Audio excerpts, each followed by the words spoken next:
Hi everybody, this video is mainly an information video for those that are interested in the light codes in the artworks, and also especially for those who are healers or multidimensional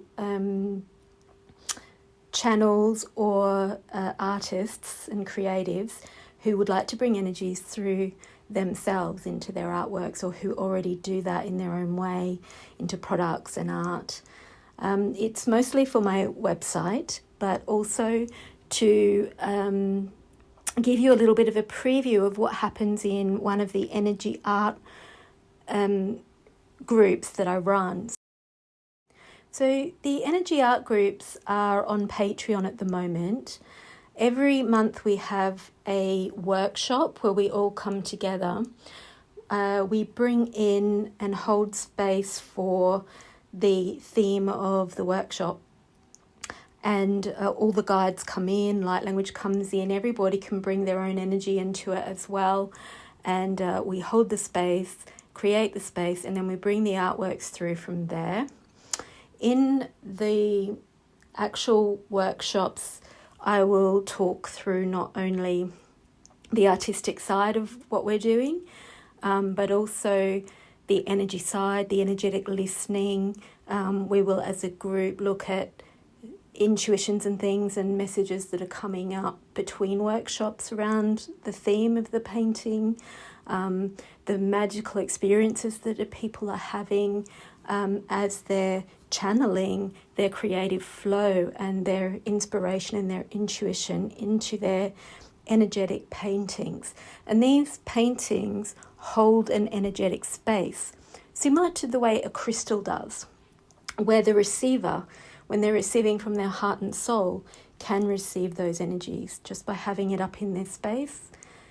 There's quite a lot to the energy side of it, quite a lot of understanding about how these paintings are different to normal paintings, which we go over in class in the workshops, but also provide various tutorials. I'm currently building up the tutorials as we go. So each workshop is recorded. Anybody that comes in new can work through all of those workshops that have already been presented, and then also join into the workshops from the very beginning as the group, where which is where so much of the magic happens. We actively listen together to the paintings, and we talk about energetically completing them as well, as opposed to just artistically completing them. And it's amazing for spiritual development. It really opens up your senses. We will really deep dive into how to listen on all levels to your guides, to your higher self, to your soul, and how to bring that through into physical form that has an effect not only in your own life and your own healing processes and your own spiritual development, but on anyone that's resonant with your creation, that is willing to listen and receive the energies from it. So I just wanted to give you a little preview. This is we're currently up to workshop 6, and this is a continuation of workshop 4. So in workshop 4 in the Zoom video, most people will be watching that on replay. I got as far as the body in clay, and I hadn't yet painted it or done the hair or the wings. So like everybody else, I've been working on my creation between workshop 4 and 6. Workshop 5 was, of course, listening to the previous paintings from workshop 1 to 3.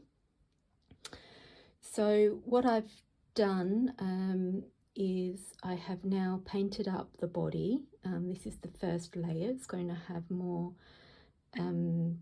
colours on top to add some depth. And I have started painting the wings. Previously I mentioned that when I listened to it, I felt the wings coming up in that direction. So it's like the wings are standing up to attention, similar way to her body. And if she's actually spinning, we can also get a sense that the wings in that position, more upright, could be participating in that if she was spinning. I've also added some colour to the background where I'd used some paste with a stencil. And then, I don't know if you can see in this light, but I've added some glitter in another stencil in various places as well. So I just wanted to show you, I'm not sure I've done wings in the other creations. So this is just the first stage of the wings, and I'm letting it be really very fluid. I wanted the hair and the most of the wings, like 80% of the wings, to be in the background, almost like she's coming forward through a doorway or a portal. And as she comes through the portal, that's where she's 3D, and where she's coming from is 2D, which is kind of symbolic, I guess, but it's also just a visual effect, and then it gives us more depth. So what I'm trying to do is, this was going to be clay hair turning into drawn hair, and I did actually draw in the hair, but that was coming from my mind. And once I started to actually create the hair, I realized it would be much nicer as a headpiece, and I've stuck a bit of carnelian on there as well. I'm still painting the face. So what I would like to say about the face is, when you first paint it, it may be misleading into how it looks, because as soon as you start putting contrast and shadow into it, and remember, you've got to look at it from all angles as well, because the person viewing the art or receiving the energies from the art is going to be looking at it from all angles. Like, I've managed to find a little issue there that probably needs fixing. You only see if you look from this angle, you can't even see it on the video. But with the eye, you can see that there's like a little indent there, some imperfections. You could, of course, keep fixing up the imperfections forever. There will always be imperfections that can be fixed up. But like I said, it's especially when the energy's done, and when you're truly painting from your soul and your energy and your multidimensional self, there's a feeling that something's done and that the imperfections are not important, even though our human mind might think they are. And there will be people in the world that are receiving the art, looking at it, criticizing it from the 2D perspective, you know. And that art's not for them anyway. They're not going to appreciate the true value of it. So that kind of art, there's definitely a place and a value for that, but that's not what this class is about. That perfect, you know, fine art. So don't worry too much about the imperfections. And anyway, as you keep going and practicing, you will get better and better anyway. It'll be easier to create your piece with less imperfections. But there's a point where your being knows that it's done and you don't need to worry about the imperfections. And the interesting thing is that when you know that and you've sealed it and completed it with your energy, other people that are multidimensional or that need to receive those multidimensional energies, they don't particularly even notice those things. The proportions might be wrong or something in the early stages, but it doesn't actually matter to the recipient. And if it does, then they're not so concerned about receiving the energies, they're concerned about the beauty. So yes, keep working on perfecting your skills, but at the same time, the most important thing is the energy and the flow. So what I'm doing here, and I want these wings to just be flowing, but I also want this sense of them kind of standing up and reaching for the heavens, like her energy is upwards, it's upwards, and she's receiving energy coming down.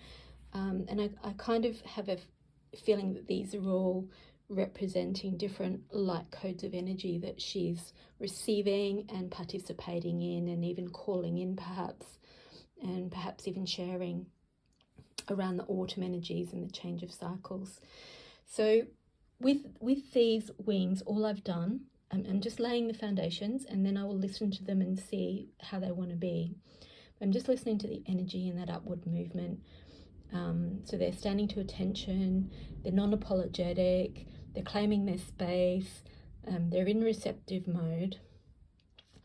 And I wanted them to have a sense of white and gold, and I've actually chosen a brass colour, and I'm just getting both colours on my brush. And I'm letting it flow, but I'm starting at the top first so that it's a layering effect. I'm not thinking about it too much. I'm not placing my brush very carefully, but I'm being very present in the process. So I'm going to start at the top. I'm thinking about symmetry. I'm thinking about that wing being further in the background than this one because she's facing sideways. So that's why we've got some clay bits which are still wet, so I'm not painting them yet, standing out. And then I want to consider that they're further back. I want the same kind of flow, and ideally I want the paint quite chunky because it's a 3D painting. We've got a lot of bits, different depths standing out. I would like that to be quite chunky. So ideally a paint that is a high viscosity, but I've got what I've got. So lay down the first layer, let it be a bit chunky, and it's also like be confident with your strokes. You can always wipe them off with a bit of water and paper towel. You don't want to do that too much, of course, but be confident enough that you're flowing, that the strokes are strong. But yeah, really just go by feel. I'm running out of paint, but just feel where the wings want to go.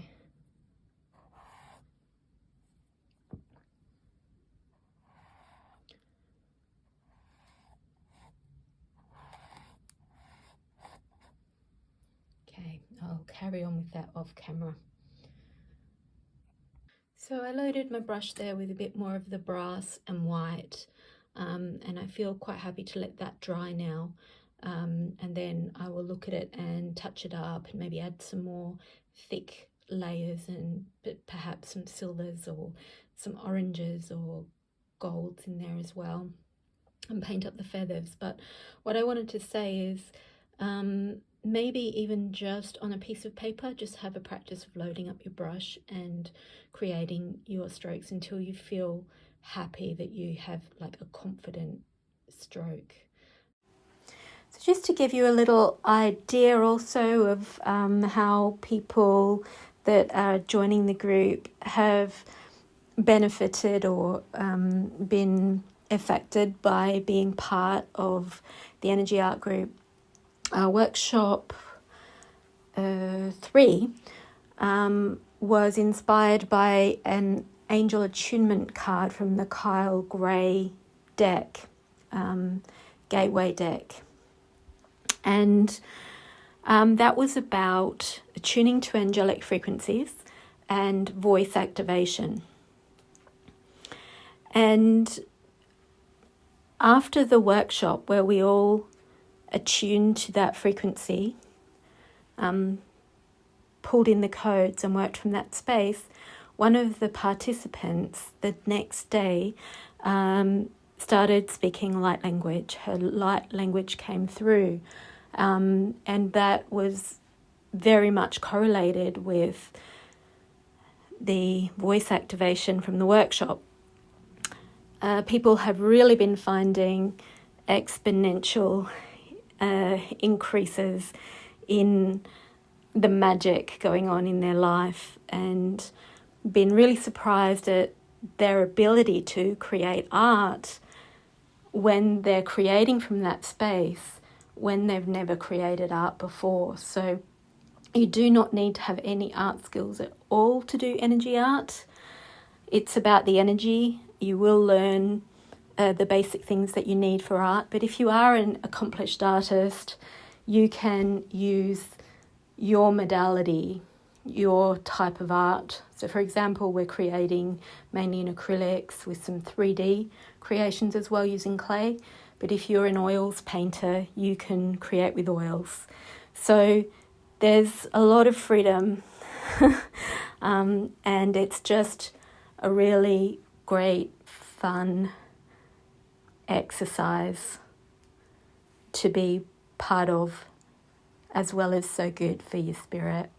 So I hope that's given you a little bit of an idea about energy art. I'll also link some videos down below and a link to an article I wrote about energy art to give you a little bit more of an idea about the energy side of it. And yeah, thanks for joining me to the end of this information video. Blessings, everybody.